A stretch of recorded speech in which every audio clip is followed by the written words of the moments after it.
Hello everyone.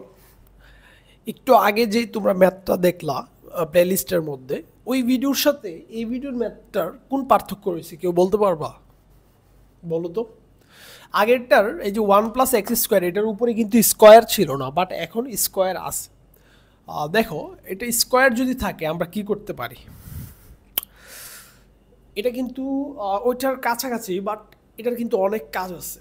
ঠিক আছে, so আমি যে অ্যাপ্রোচে করাই তোমরা ওই অ্যাপ্রোচে দেখো ম্যাথটা। আগের ম্যাথে আমরা কি করছিলাম? ট্যান ইনভার্স অফ এক্সকে কি করছি? ডিফারেন্সিয়েশন করছি, কি পাইছি? 1/1+x² dx। এটা D tan inverse of x, এটা সময় এটা পাইছি। Okay fine. এবার আমরা ট্যান ইনভার্স অফ এক্সকে মনে মনে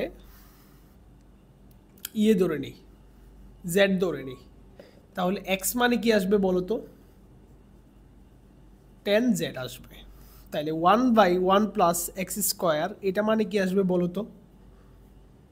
1 বাই,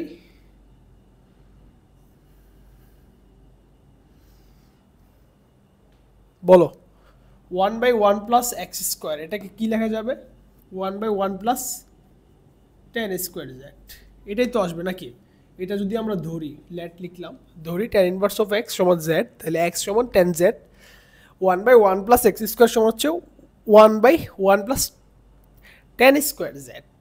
আচ্ছা, একটা জিনিস বলো আমাকে, 1+10²z মানে কি? sec²z না? তাহলে sec²z নিচে থাকলো, উপরে 1। আবার 1/sec²z মানে কি? cos²z, এটা না? Okay fine. তার মানে আমরা 1/1+x² এর পরিবর্তে cos²z লিখতে পারি। ওকে, একটা জিনিস গেল। আরেকটা হচ্ছে 1/1+x² dx এর পরিবর্তে D tan inverse of x লিখতে পারি।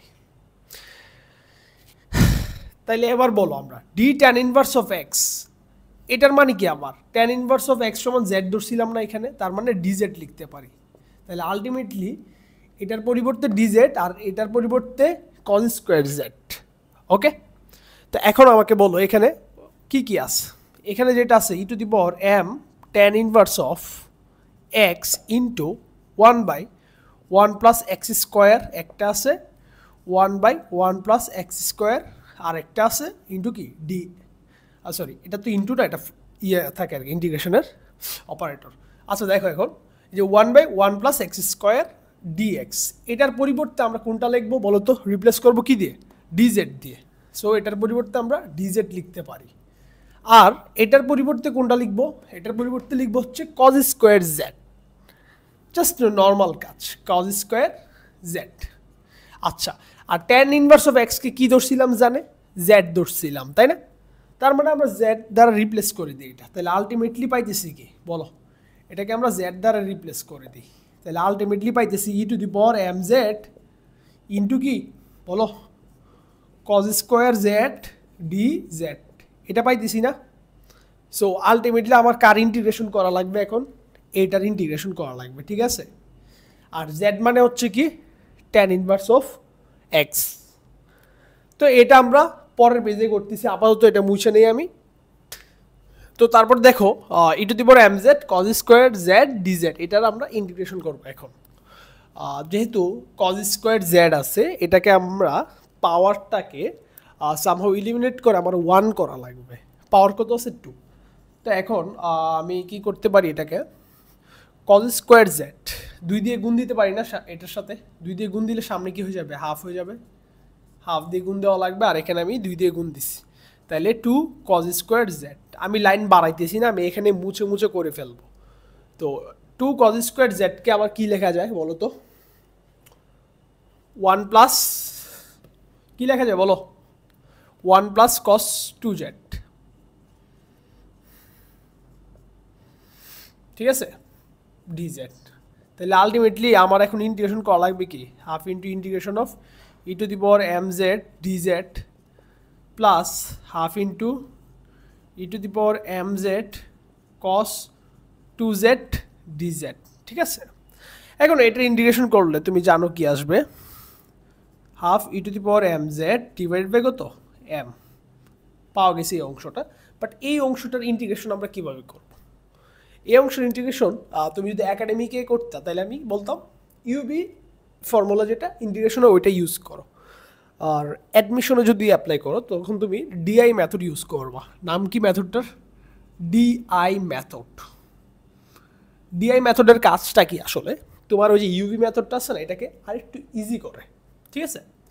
ডিআই আমরা ইউবি মেথডে একটাকে ইউ ধরতাম, একটাকে ভি ধরতাম, হ্যাঁ, যেটাকে ডিফারেন্সিয়েশন করা যাবে ওইটাকে একটা ধরতাম, আর যেটাকে ডিফারেন্সিয়েশন করা যায় না বা কষ্টকর করা তুলনামূলক ওইটাকে আমরা আরেকটা চলক ধরতাম, দেন ফর্মুলাতে বসাইতাম। তো এখানেও ঠিক সেমভাবে আমরা করব ডিআই, ঠিক আছে? ডিআই দুইটা জিনিস লিখবো। ডি মানে হচ্ছে ডিফারেন্সিয়েশন করব, আর আই মানে হচ্ছে আরেকটাকে ইন্টিগ্রেশন করব, হ্যাঁ। তো এখন বলো ই to the power M Z, এখানে ডিফারেন্সিয়েশন করা দেখো ইন্টিগ্রেশন করা সহজ হচ্ছে E to the power M Z, that's why আমরা E to the power M জেডকে এই পাশে লিখবো। আর দুইটাকে আসলে সেম, তুমি যে কোনো একটাকে ধরতে পারো, বাট আপাতত আমরা যেহেতু লাইটের ফর্মুলা মেনে চলি, ঠিক আছে? লাইট মনে আছে, এই যে LIATE, তো ই ফর কি এক্সপোনেনশিয়াল, ওইটাকে আমরা সবার শেষে ধরতাম। তো ওই হিসাবে আমি এই সিকোয়েন্সে ধরতেছি কি cos 2z আমি ডিফারেন্সিয়েশন করবো আর এটাকে ইন্টিগ্রেশন করবো। এটাকে ইন্টিগ্রেশন করলে কি আসে বলো তো? E to the power M Z divide by কত এম, আবার ইন্টিগ্রেশন করলে E to the power M Z divide by কত এম স্কোয়ার, এইভাবে চলতে থাকবে অসীম পর্যন্ত। আর এটাকে যদি তুমি ডিফারেন্সিয়েশন করো কি আসে বলো তো? cos 2z এর ডিফারেন্সিয়েশন করলে কি আসবে? -2 sin 2z। আবার এটাকে করলে আসবে কত? -4 cos 2z, ঠিক আছে? তো এটা তো করছো, তারপর তোমার কাজ হবে কি প্লাস মাইনাস গুণ দাও। এখানে একটা প্লাস চিহ্ন দিয়ে গুণ দিবা, এখানে একটা মাইনাস চিহ্ন দিয়ে গুণ দিবা, আবার একটা প্লাস চিহ্ন দিয়ে গুণ দিবা। তাহলে প্লাসে প্লাসে আলটিমেটলি প্লাসই থাকতেছে, কোনো কিছু লেখা লাগতেছে না। দেন মাইনাসে মাইনাসে প্লাস হয়ে যেতেছে, তাহলে আলটিমেটলি আমার এখান থেকে প্লাস চিহ্নটা মাইনাস চিহ্নটা উঠে গেছে। আবার প্লাস মাইনাসে কত হবে? মাইনাস, সো আলটিমেটলি এখানে মাইনাস থাকতেছে, ঠিক আছে? এবার আমাদের কাজ যেটা, এটা হচ্ছে এদিক বরাবর নিব আর কি। এই দিক বরাবর বলতে এটার সাথে ওই যে জিগজ্যাগ, যে এটার প্রথমেরটার সাথে এটার দ্বিতীয়টা গুণ হবে, এটার 2 নম্বরটার সাথে এটার 3 নম্বরটা গুণ হবে, এটার সাথে 4 নম্বরটা গুণ হইতো, ঠিক আছে? বাট আমি এটা ইন্টিগ্রেশন করে ফেলবো। দেখো প্রসেসটা কি, এটার সাথে এটা গুণ করলে কত আসতেছে বলো? ই to the power M Z divide by কত এম cos 2z, ঠিক আছে? এটার সাথে এটা গুণ করার কারণে এটা পাইছি, এটার সাথে এটা গুণ করবো, কত পাইতেছি বলো তো? প্লাসের E to the power M Z divided by কত এম স্কোয়ার 2 sin 2z, এটা পাইছি না?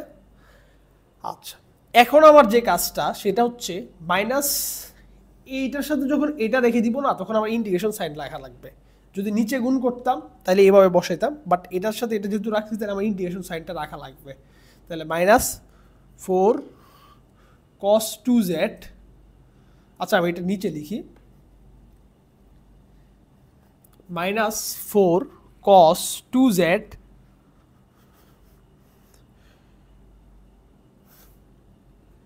ই to the power M Z divide by কত এম স্কোয়ার। এটা ইন্টিগ্রেশন সাইনটা আমার রাখা লাগবে মাস্ট, যেহেতু আমি পাশাপাশি গুণ করতেছি। পাশাপাশি গুণ করলে ইন্টিগ্রেশনটা রাখা লাগে, আর হচ্ছে তোমার উপরে নিচে গুণ করলে জাস্ট তুমি গুণ করে চিহ্ন সহ বসে দিলে হইতেছে। তার মানে আলটিমেটলি আমি যেটা বুঝাতে চাইতেছি এখানে, এই যে এই জিনিসটার পরিবর্তে আছে না, আমি পাবো কোনটা জানো? এই পুরাটা জিনিস পাবো। এটা যেহেতু মাইনাসের চিহ্ন, এটার সামনে আগে মাইনাসটা এনে দিই, তাহলে এইটা প্লাস এইটা মাইনাস এইটা, ঠিক আছে? এখন আমাকে বলো এটা সমান যদি আমি আই ধরে নেই, এই পুরাটা অংশকে আমি আই ধরে নিছি, ঠিক আছে? এটা অনেক বড় একটা ইন্টিগ্রেশন, তো আমি যে ওইতে দেখাইতেছি ওইভাবে তুমি থিঙ্ক করতে পারলে অনেক ফাস্ট করতে পারবা জিনিসটা। দেখো এই পুরাটা জিনিসকে আমি আই ধরে নিই মনে মনে, এটাকে আই ধরলে আমি কি পাইতেছি? এটা প্লাস এটা মাইনাস এই জিনিসটাকে কত আই দিয়ে রিপ্লেস করতে পারি বলো তো? E to the power M Z cos 2z-কে আমরা কত দ্বারা রিপ্লেস করতে পারি? বলো, এই পুরাটা পোর্শনকে আমি ইয়ে দ্বারা রিপ্লেস করতে পারি না? 2 × আই বাই এম স্কোয়ার দিয়ে রিপ্লেস করতে পারি না, দেখো তো, সরি 4 ইন্টু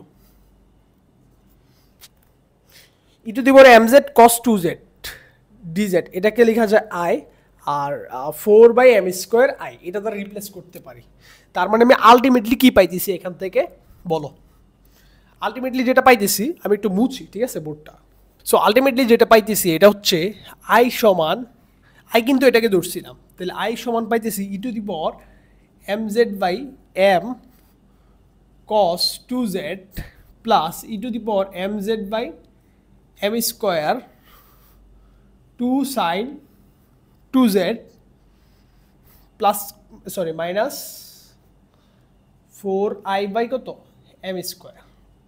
আই সমান এটা পাইতেছি, তাইলে এখন এটাকে এ পাশে নিয়ে আসলে কি আসে? প্লাসের হয়ে যায় না? সো এটাকে এ পাশে নিয়ে আসো, তাহলে আলটিমেটলি আমার আসতেছে কি 4i by M square plus এটা।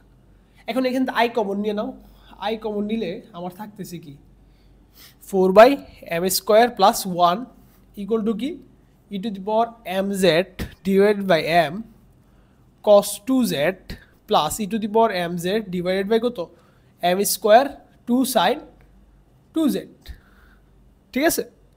তারপর এটাকে ওই পোর্শনে নিয়ে গেলে আমরা আলটিমেটলি আই সমান পেয়ে যাচ্ছি, কি পাচ্ছি বলো? ই to the power M Z divided by m, এটা আমি ভাগাকারে নিয়ে আসতেছি, মনে করো পুরাটার নিচে ভাগাকারে, cos 2z plus E to the power M Z divided by M square 2 sine 2z, পুরাটার নিচে কোনটা ভাগ হবে? 4 বাই এম স্কোয়ার প্লাস 1, ঠিক আছে। তার মানে আই সমান এটা পেয়ে গেছি, এটা মানে হচ্ছে আই ধরছিলাম, তাহলে আলটিমেট আনসার কি আমার বলো? আলটিমেট আনসার কোনটা পাবো? আলটিমেট আনসার যেটা পাবো এটা হচ্ছে কি, এই যে এইটা যেটা পাইছি এটার সাথে এই অংশটা যোগ হবে, আর এটার সাথে হাফ ছিল, হাফ গুণ হবে। সো আমি আলটিমেট আনসারটা একটু লিখে ফেলি নিচে, half into I, half into I মানে কত? E to the power M Z divide by M cos 2z plus E to the power M Z by M square 2 sine 2z divide by হচ্ছে কত 4 by M square plus 1, হাফটা সবটার সাথে গুণ আকারে থাকলো, ঠিক আছে। সবাই বুঝতে পারছো? ম্যাথটা বুয়েট 16-17-তে আসছিল, এই ম্যাথটা বুয়েট 16-17-তে আসছিল, খুবই ভালো একটা ম্যাথ এটা। ডিআই মেথড ছাড়া যদি তুমি ইউভিতে করতে যাইতা দেন অনেক কাজবাজ করা লাগে। তো তুমি আলটিমেটলি দেখছো যে আসলে আমি বাইরে এখানে অনেক লাইন স্কিপ দিছি, মানে যেগুলো না লিখলে নয় ওইগুলাই লিখছি, তারপরেও আমার কিন্তু 3 বোর্ড লাগছে। তোমাদের খাতা মোটামুটি তুমি বুয়েটের খাতাটা তো এরকম থাকে, তুমি স্প্লিট করে ফেলবা 1 2 3 তিনটা ভাগে ভাগ করে ফেলবা, তাহলে তুমি এই ম্যাথটা এই স্পেসের মধ্যে করতে পারবা। তবে হ্যাঁ সাবধান, একবার ভুল করলে কিন্তু পরে আর স্পেস পাবা না লেখার মতো, ঠিক আছে। তোমরা চ্যানেলটাকে গ্রো করার জন্য হেল্প করিও। আর বাইরের এই সিরিজটা কন্টিনিউ করার প্ল্যান আছে, যে প্রায় 1-1.5-এর মতো ইন্টিগ্রেশন প্রবলেম পুরো ইন্টারমিডিয়েট লাইফের। তুমি এই ভিডিওগুলো দেখে গেলে জাস্ট মানে এগুলো মাথায় থাকলে হবে, এরকম ভাবে প্লেলিস্টটা ক্রিয়েট করার চিন্তা ভাবনা আর কি। ঠিক আছে, তাহলে আল্লাহ হাফেজ।